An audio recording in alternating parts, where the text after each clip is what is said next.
All right. Well, welcome to the Cool Chicken Podcast, Episode 2. I am the Cool Chicken, and with me, as always, is Mrs. Cool Chicken acting as producer. Would you like to say something, my dear? What a week. Let me say this, last week was a lot of fun. I got some great feedback and some not so great feedback. Either way, it was fun for me to do, so I'm back hitting at it again. I was a little bit surprised at the amount of feedback that I got back. Keep it coming, positive and negative. I will keep addressing it, reading it, and responding as much as I can. This week we're going to talk about the Texas A&M game, the local media, a little tater talk, maybe some other things. So let's dive right in. First up, I was wrong. South Carolina did not lose to Texas A&M as badly as I thought they would. They did lose. It's weird. It seems I seem to recall saying that the Gamecocks were going to kind of look like Muschamp's Florida 2.0, and guess what? They did. Defense played hard and did well to slow down the great offense that Texas A&M had, but it wasn't enough because the offense, once again, historically terrible, which is, of course, exactly how things were at Florida. And as much as I would like to get into breaking down the specifics of the game, this is a podcast, and that shit can get kind of boring.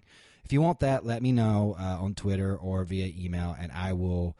But I'm way more concerned with discussing the reaction to the game and trying to put something that resembles common sense out there so that not all Gamecock fans are represented by the crazies, the sunshine pumpers, or the moral victory brigade. But I guess in order to understand what I'm talking about, I do have to give you the basics. So Texas A&M came into the game ranked number 9 and is one of the popular picks to be a dark horse in the division. They're sporting a high-powered offense that was averaging around 43 points and 546 yards a game before this game. South Carolina came in unranked and a 17.5-point underdog. As I said, the Gamecocks did okay. The Aggies were only able to score 24 points and gain 422 yards, which is still way too many yards. But with a close-to-average offense, the Gamecocks should have been able to hang in this game. Unfortunately, they were not average, even close to average on offense, and lost 24-13. And don't let the score fool you. The Gamecocks' only touchdown came in the first 13 seconds of the game when A.J. Turner rambled off a 75-yard run. And I don't want to take any away from that young man because it was a great run, but it was clearly not how the rest of the game was going to go. The rest of the game was mostly a display of anemic offense and a lack of the it factor, which unfortunately I think is going to plague Brandon McElwain. And I don't want to be too hard on the kid. I mean, I think he was tossed in before he should have been. As a matter of fact, I think he should have redshirted, and we should have given Orth, or dare I say it, Nunez, the duties for 2016. Nunez, what? Oh, you're one of those guys that thinks Nunez is the answer. No, I don't. I think the Gamecocks would still be atrocious on offense this year due to the scheme, but maybe not quite as atrocious. And I want to make that point clear because I got into it with a local radio show host, and he insisted that I was saying that Nunez was the answer, and I did not say that. I don't think the Gamecocks have an answer right now. They're going to be bad no matter what. And I don't want to go off on my Muschamp, shouldn't be the head coach rant again, because I made that very clear in the last podcast that I think he's a terrible head coach, and I don't think he should have ever been hired. And I don't see it as firing him. I see it as correcting a mistake made by Ray Tanner. What I do think is that Nunez is a better option at quarterback than BMAC, and the stats kind of back that up. But actually, let's go ahead and look at that. So we have the stats on BMAC now that we can actually compare to Nunez because, we do have several games that he's played. So let's look at, in 2015, Nunez started 2 games. He completed 32 of 52 passes for 376 yards. That's works out to like a 61%, 61.5% completion percentage. He also rushed for 375 yards. He was the second leading rusher on the team on 59 carries, which is a 6.4 yard per carry average. He was the leading Gamecock rusher in the Georgia game, 10 carries for 76 yards and a touchdown. Not stellar, but better than anyone else on the team. He started against UCF and rushed for 123 yards on 18 carries, completed 12 of 22 for 2 scores, and he was again South Carolina's leading rusher at the end of the year against Clemson. So far in 2016, Brandon has completed 52 of 106 passes for 567 yards. That's 52%, or close to 53% completion percentage. He has rushed 52 times for 98 yards, which is not even a 2-yard per carry average. That's not good. And by the way, stating facts, and I'm saying this for all you sunshine pumpers and the moral victory brigade, Stating facts is not bashing, and I'm not even blaming BMAC. I blame Muschamp or Roper at the least for putting him in that position. Faced with that info, when I pointed all that out, this radio host for some reason took offense and said, well, obviously the offense that Roper is wanting to run, they felt that BMAC was the better option. And he kept saying, this isn't hard. It's a different style of offense that doesn't fit Nunez's skill set. Okay, so what am I missing? It's a mobile quarterback offense. It really doesn't look that different than what they ran last year. Read options, short passes with a few shots down the field. Roper's offense depends on a mobile quarterback. And obviously, based on what we can see, Nunez is more mobile than BMAC. Plus, he can actually kind of see over the line. I mean, BMAC can't help the fact that he's 5'1", but, Nunez is a much taller, so he can kind of see down the field. And also, to further skewer the radio host point, picking the players based on the offense is the exact opposite of what Muschamp said he was going to do just this past SEC media days. So here, when asked about offense, Muschamp said, quote, "We're going to do what our players can do. It's not about what our scheme is. It's about fitting what your players can do." So which is it? If the above is true, or if what I just said is true, how on earth did he pick BMAC, considering the young man had never taken a snap in college football? Yet you had Nunez, who had skills. You have a talent like Nunez, and you go with a younger, less experienced mobile quarterback? Again, it makes me feel as if they just don't understand the offensive side of the ball or how to evaluate the talent. It's either that or the above quote is complete bullshit. And it might be because he said the same shit when he started at Florida, and we all know how that went. Quote, this is, by the way, this is Muschamp before he coached his first game at Florida. "I think it is important that we have some pro-style systems to what we want to do, but I think the best coaches out there, they look at the roster and evaluate who they are at the time, and then they recruit to who they want to be, okay? And so we're going to evaluate our roster to what we are right now, all right? We don't want to take our scheme to our players and say this is what we are. We want to evaluate the players," end quote. The only thing that changed between those two quotes is that he said it more succinctly the second time. But I digress because I don't think Nunez is the best option. Based on the talent we have, I probably would have started Orth and brought in Nunez to run some Wildcat, etc. Maybe give BMAC a year to learn. This way, assholes like me can't tear the kid apart for being shitty during a time when he should be shitty.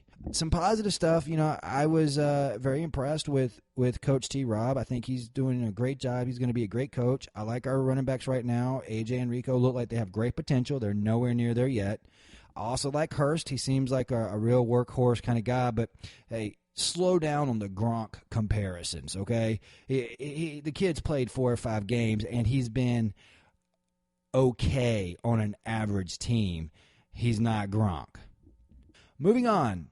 Of course, the fact that the Aggies, let's get to the moral victory brigade. So the fact that the Gamecocks held the Aggies to just 24 points, they got them all amped up, and the sunshine has been a-pumping. So let me drop some rain on them. One of the interesting things is how the story changes based on the situation. Take the difference between offense and defense. To hear the moral victory brigade tell it, the Gamecocks have the best defense in the nation. Not hardly. But to their credit, they are much better than last year, which is not, saying much. They constantly point to this as the reason the future is going to be so bright. We're going to be national champions. Look at all that Muschamp has done immediately. He turned that defense around. Then you speak up and say, yeah, that's awesome, but the offense, though. It's worse than last year. What? What is wrong with you? The man's only been here a few months. You expect him to turn the team around immediately? Yeah, I do. I've even heard it suggested that the reason this is Spurrier recruited better on defense than offense, which is absolutely ridiculous. How about this one? Well, the problem is that we can't even prepare the scout team because the talent is so thin. It's just not good enough to help us prepare. Well, that's it. It's the scout team. That's how deep the excuses are. Anyways, a lot of this is going to be retread, but you guys, it's all the standard stuff. We almost beat the number 9 team. No, we didn't. It's our defensive guys. If they didn't bite on a few fakes, that was it. It was the fakes. If a few bounces went our way, man, those bounces will get you every time, huh? We could have and should have won that game. On what fucking planet? You can't win without scoring points. This is football 101. Take away the missed field goal and the drop punt, and we would have won. Yeah, well, if Texas A&M, what if everybody on the other team broke their leg. We could have won that way as well. We had so many players out. If they would have played, we would have won.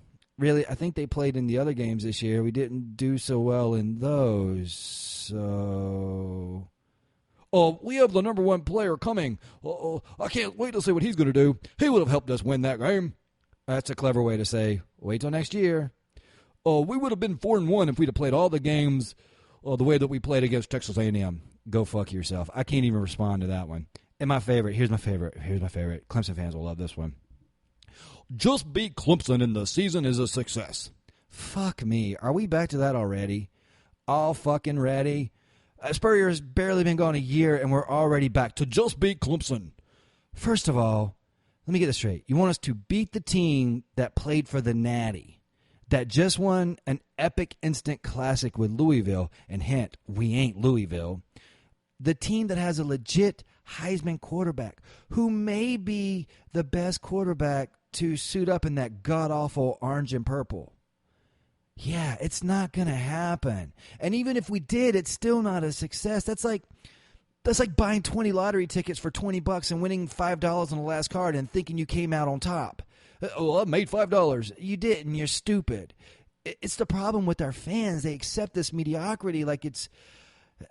I don't know. It just gets so frustrating because we should not accept mediocrity, and that's what we are. We shouldn't be saying it's okay the way we're playing right now and saying that, the future is bright. I don't see it. He's recruiting so well, and you get to the 4 and 5 star guys he did that at Florida, and they still sucked. It's going to be the same thing here. I also heard this. I'm a veteran, and in some countries you don't get to pick who you pull for. So if you don't like how the Gamecocks are playing, be grateful you can pick and go pick some other team. We don't want you. The fuck does that mean? What a shitty way to look at life. Hey, if you don't like the state of things, just give up and go somewhere else. Me, I'm going to stick my head in the sand and hope everything turns out. Kind of like the Dr. Evil syndrome, where you put Austin Powers in an escapable thing and then leave the room knowing he's going to escape. I get tired of these if scenarios. A good team wins regardless. It's just like an argument. Your personal experience shouldn't be relevant if the argument is good. It lives with and without any type of qualification from you. A good football team wins regardless of the scenario. The refs, the fumbles, whatever. Accept it, Gamecocks. We're not good, and we're not going to be good. We were given a shit deal by Spurrier, and Ray Tanner doubled down and gave us an even shittier deal with Muschamp. Okay, hopefully that's enough rain for you. So this week, looking forward, the Gamecocks take on the Bulldogs. And before I give my prediction on that game, let me address the Hurricane Matthew issue. Well, we've already found out that they're going to play on Sunday, and some of my thoughts happened before we found out, but they're going to play on Sunday at 2:30. But no matter what, I get so sick of hearing these people call in and say that they can't believe that they're going to postpone or cancel the game. Listen, no matter what, if there is a danger to the players, the fans, and or the surrounding community, the game should be postponed, if not canceled altogether. It's just a football game. It isn't worth anyone's life. The people being evacuated from the Low Country need the resources, the stadium, all the stuff that the game soaks up. Cops, hotel rooms, congested roads, even food. We have no idea how bad this storm could be. It's always better to err on the side of caution. If the storm passes and it's nothing more than a drizzle, then that should be cause for celebration, not anger that you didn't get to watch a football game. I would sleep much better at night if I were the university or the governor, if people were angry and that we had to reschedule a game versus, people died because they didn't have to. And that's just my 2 cents on that. So the game is definitely going to be played. I expect Georgia to win by 10 points, something like 20-10. I think they'll be able to run, and I don't think we'll have more than 220 yards of offense in the game. I keep hearing all these fans saying that Georgia will be suffering from their heartbreak losing against Tennessee. It's going to take them to the middle of the week to get over it. Shut the fuck up. Which, by the way, what an amazing turn of events at the end of that game. A Hail Mary in the closing seconds. Damn. Even worse, they were in range because of stupid penalties. Damn. Georgia has some experienced and veteran players, as veteran as you can get in college. and they will pick themselves up, and they will come in angry, not down and sad and ready to give up. They're going to come in knowing that they have to beat South Carolina to stay alive in the East race, and mathematically they're still alive. And if they're any type of team, which I think they are, they will come in ready to play us. Plus, apparently South Carolina is going to try the new 2-quarterback system again. It's never worked here, ever. Oh, what about Allen and Mike in 1984? It worked then, didn't it? That team lost to Navy. Navy. Let me say it again. That team lost to Navy. Look, pick a quarterback and ride it out. That's what a man with balls would do. Oh, wait. We're talking about Muschamp. Enough of that. I'd like to debut somewhat of a new segment on the podcast. It's called Tater of the Week. This may be something that I do each week, or it may not be. It's my show. I'll do what I want. But I would like to give a nod to Johnny T. Clemson. That's his Twitter name. And so if you follow him, feel free, go follow him. He's an interesting guy. He has the unique distinction of being this week's Tater of the Week for something very simple. Actually, it might be more of a clarification or maybe a little bit of an education for Mr. Johnny T on why some people use a thing called Twitter list. Basically, I create Twitter lists because my other podcast, which at the present has a much larger following than this one, maybe it's because of the celebrity guest or the fact that the subject matter is much broader. I've also got a comedian who's one of my co-hosts, and it's a great little podcast. But in any case, in order to curate the data that comes in, I organize them by hashtag. It's a wonderful way to see what is trending among the followers of a specific subject. You should try it out if you don't do it. Create a list based on hashtag. I created one that referenced the hashtag Clemson. And also, no, it's done automatically. I don't even personally select the people. Well, Johnny tweeted something about Clemson, and then he got added to the list. Apparently, this annoyed him, and he blocked me right away. He actually tweeted at me the word no, and then blocked me, which is fine. I mean, whatever. I don't really care if he blocked me or not. What the funny thing is either by his own or via prompting from other taters, he decided to keep talking about me and said that I was creating lists to get followers, which is just simply not true. And he also continued to talk about me afterwards. But again, I was blocked, so he was doing it in a way that I couldn't see. So then when the other people started saying it, I started to see it. So Johnny T. Clemson is nominated for being bad at social media or a coward. You can choose. Anyways, congrats, Johnny. Ironically, this actually leads me to my final segment today, which is about another cowardly tiger. I'd like to send a message out to Ben Boulware. Ben is a linebacker for Clemson, and in his game against Louisville last week, which again, as I said, is an instant classic. What a great game. Ben helped tackle breakout quarterback Lamar Jackson, and Lamar came up extremely angry, pissed off, wanting to fight. And when the replay was shown, it was clear why. Ben had Lamar Jackson on the ground by his neck, sort of like a rear headlock. Those of us in the MMA community would refer to it as a sloppy rear naked choke. Not only was this cheap and dirty, it should have resulted in an ejection. I mean, he was clearly trying to choke the guy. That type of play has no business on the football field. I don't even give him credit for his little insincere apology. He said, referring to Lamar Jackson, if he felt that was a dirty play, I apologize, but I was just trying to get him down. If he felt that was a dirty play, come on, man. Basically, that states that you disagree it was a dirty play. It's clear on the video. You can see Ben's muscles tighten after they were on the ground. This is called the squeeze in the MMA community. And it leaves an impression even if you don't get choked out. I know from personal experience, it affects your throat, your ability to talk, and it does get sore. So, it's clear what he was trying to do, and then he wouldn't even be a man and have the balls to stand up and say, yeah, I did it. Heat of the moment, I apologize. He had to put a caveat that if Lamar felt it was dirty, everybody felt it was dirty, Ben. You know it was dirty. Be a fucking man and own it. Maybe I'll be back next week. We'll wait and see. May the force be with you.